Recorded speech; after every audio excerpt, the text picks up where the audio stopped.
कम इन sir. हाँ जी, हाँ जी। नमस्ते सर। नमस्ते। फाइल वहाँ रख के बैठ जाइए। जबलपुर से आई हैं आप? क्या कैसे उच्चारित करती हैं अपने नाम को? सर स्वर्णा। स्वर्णा।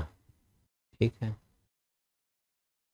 स्वर्णा का क्या अर्थ होता है? स्वर्णा का अर्थ स्वर्ण धातु होता है। स्वर्ण धातु होता है। ठीक है। तो स्वर्ण लिख देते तो भी तो स्वर्ण हो जाता ना, फिर स्वर्णा करने की क्या जरूरत पड़ी? सर शायद स्त्रीलिंग समझ स्त्रीलिंग में के आया। हिसाब से। ठीक है, बढ़िया। जबलपुर से आई हैं आप? जी। चलिए बढ़िया, स्थानीय व्यंजन भी बनाती हैं आप। आपका जबलपुर अभी हाल ही दिनों में कुछ चर्चा में रहा खनिज संपदा को लेकर, जानती हैं आप? सर वहाँ पर सोने की खदान खोज। खोजी गई है। जी। है ऐसा? चर्चा पता है ना आपको जी इसके सर। बारे में? जी सर। चलिए ठीक है। जबलपुर में कौन कौन से खनिज पाए जाते हैं? जबलपुर में लोहा, मैंगनीज, संगमरमर, चूना पत्थर, हम्म। बॉक्साइट। ये बॉक्साइट। उत्खनन किसका किसका होता है अभी हाल में? सर चूना पत्थर का, हम्म। लोहा हम्म। और संगमरमर। संगमरमर का। जी सर। ठीक है। संगमरमर पाया जाता है, इसका मतलब जबलपुर में किस क्रम की चट्टान है? भूगोल के हिसाब से बताना आप उसको।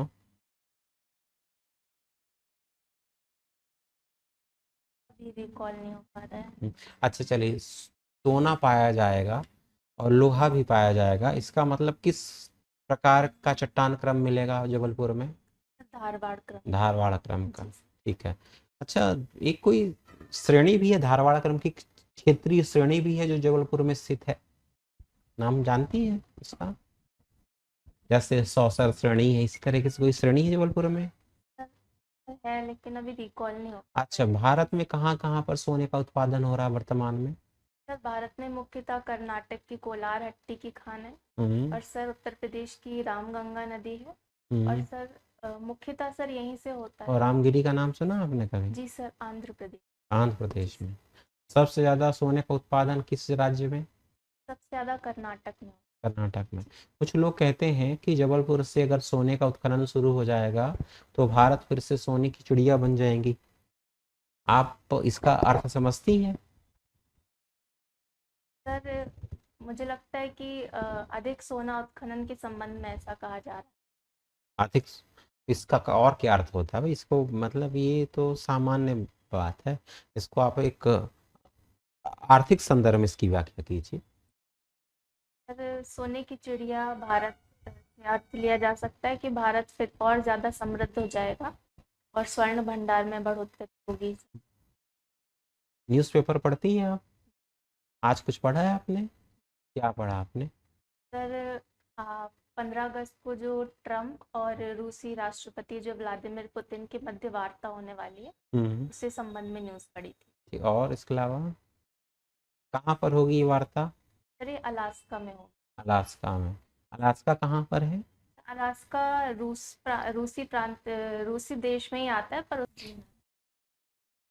भारत को सोने की चिड़िया क्यों कहा जाता था? क्योंकि भारत बहुत समृद्ध देश था। मुख्यतः मैम गुप्त काल, स्वर्ण काल के तौर पे जाना जाता है। और मैम सोने की चिड़िया आर्थिक संदर्भ में कहा जाता था क्योंकि भारत का जो अंतर्राष्ट्रीय व्यापार है वो लाभ में होता था। अभी क्या स्थिति है? मैम अभी अमेरिका से सरप्लस में था व्यापार, और बाकी जगह सरप्लस में नहीं। गोल्ड रेट अभी बहुत हाइक पे है, क्या रीजन है? जो अमेरिकन राष्ट्रपति डोनाल्ड ट्रंप है, उन्होंने जो टैरिफ लगाने की घोषणा करी है मैम, उस वजह से हाई है रेट। बस वही रीजन है?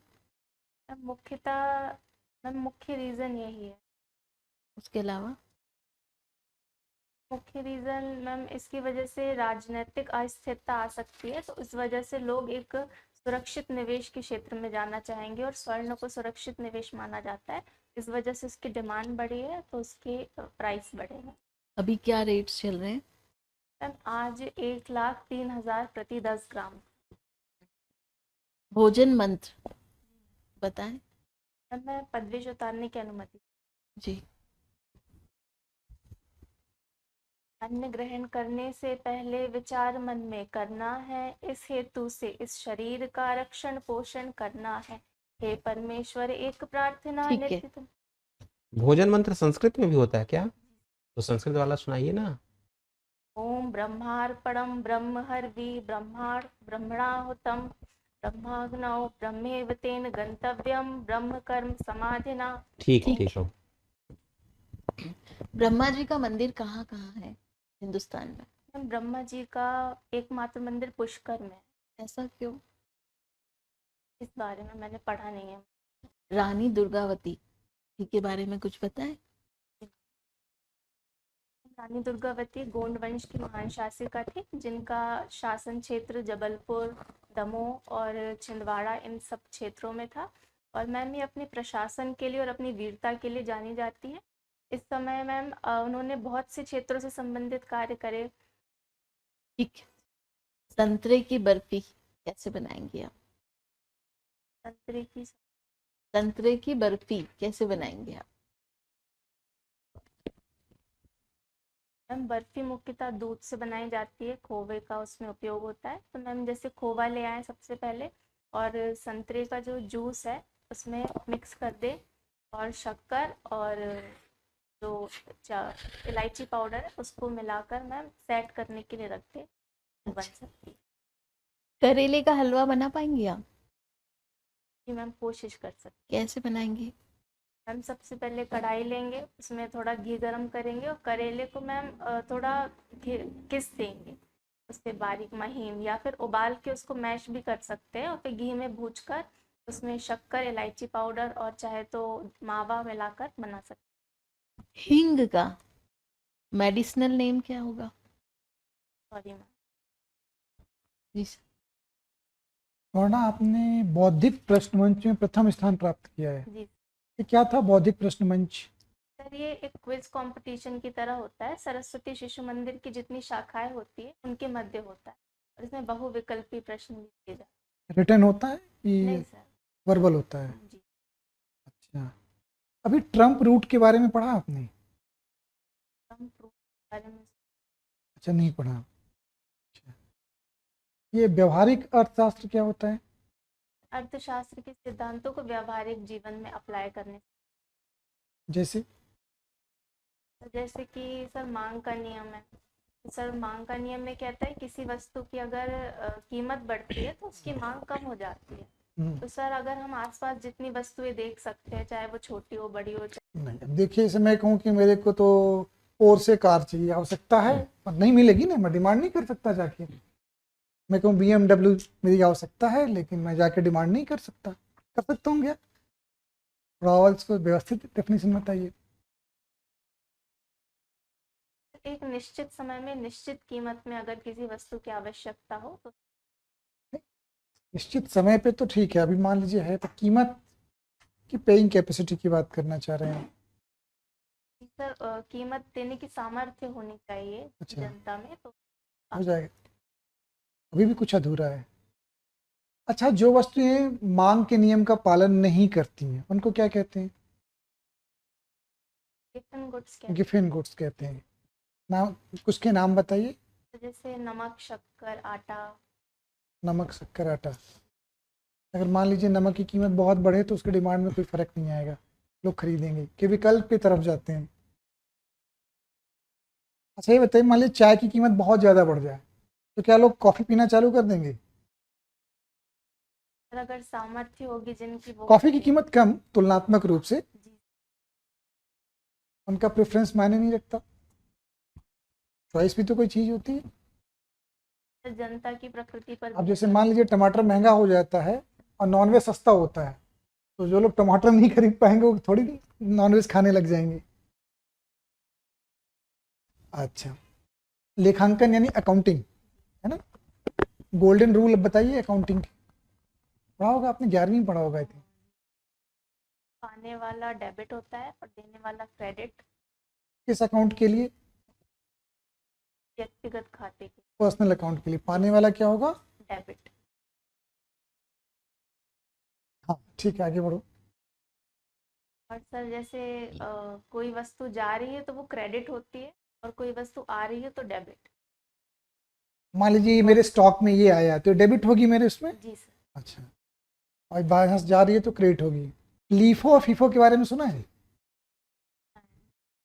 क्या है ये LIFO FIFO? LIFO FIFO? Last in first out, first in first out. ये है किस, क्या कहाँ यूज करते हैं इसको हम लोग? सर ये स्टॉक संबंधी अवधारणा मैं याद कर पा रही हूँ। इन्वेंट्री मैनेजमेंट है। जी सर। जैसे लास्ट इन फर्स्ट आउट का मतलब होता है कि जो वस्तु सबसे बाद में उत्पादित की गई है वो सबसे पहले बिक्री के लिए जाएगी। तो ये सर उदाहरण बताइए इसका कोई। सर जैसे कोई फैशन संबंधित वस्तु है कि जो ट्रेंडी कपड़े हैं या फिर कार है, तो वो नई चीज़ें जो है उनकी डिमांड ज़्यादा रहेगी तो उनकी इन्वेंट्री ज़्यादा हो। ऐसा फर्स्ट इन फर्स्ट आउट जो है उसमें जल्दी खराब होने वाली वस्तुएं आती हैं, तो उन्हें जो सबसे पहले उत्पादित वस्तुएं से पहले निकालना हो, जैसे टमाटर, प्याज। पेरिसेबल आइटम्स है ना। जी। ठीक है। स्वर्णा, बौद्धिक प्रश्न मंच में कौन सा प्रश्न आपसे पूछा गया था विशेष रूप से? वेदों को से लेकर जो आपको ऐसा लगता है कि ये बड़ा अच्छा इंटरेस्टिंग प्रश्न था। 2 प्रश्न, 3 प्रश्न बताइए मुझे जो आपको बहुत प्रभावित किया हो उस दौरान। याद है कुछ, क्यों भूल गई? अभी याद नहीं। बिल्कुल याद नहीं है। अच्छा, क्षेत्र बता दीजिए, कौन से क्षेत्र से ज्यादा प्रश्न हुए थे? वेद और विवेकानंद जी, हाँ, तो भारतीय संस्कृति। भारतीय संस्कृति कुछ याद है उन पे, जानती हैं उसके बारे में? जी सर। अच्छा ठीक है। आप मुझे अगर कोई कहे कि 10 बिंदु बता दीजिए स्वामी विवेकानंद के बारे में, तो बता पाएंगे? बता दीजिए, ऐसे बताइए, एक ये 2 ऐसा करके, वाक्य मत बनाइएगा। स्वामी विवेकानंद जी भारत के आध्यात्मिक पुरुष थे। ठीक है, 1। और सर उन्होंने, उनका जन्म बंगाल में ठीक, हुआ 2। था। सर शिकागो में उन्होंने स्पीच दी थी। 3। और सर उन्होंने सार्वभौमिक धर्म की अवधारणा दी थी। 4। और सर युवाओं को महान शक्ति का स्रोत मानते थे। और सर अच्छा, उनका एक स्लोगन बहुत पॉपुलर रहता है स्वामी विवेकानंद जी जी सर। का, बता पाएंगे वो कौन सा जी सर। स्लोगन है? सर उनका उठो जागो और तब तक मत रुको जब तक लक्ष्य की प्राप्ति ना हो जाए। अच्छा, ये तो ध्येय आदर्श वाक्य हो गया ना। और एक संबोधन उनका बहुत प्रिय है, संबोधन बहुत प्रिय है, बहुत पॉपुलर। मेरे प्यारे अमेरिका वासी भारतीय। ठीक है, चलिए। अच्छा, एक आप यहाँ की हैं, आप सचिव के रूप में भी सचिवालय जानती हैं क्या कहलाता है? कहाँ है सचिवालय मध्य प्रदेश का? ये भोपाल में क्या नाम है सचिवालय का? वल्लभ भवन। चलिए, बस एक लास्ट पॉइंट है आपका।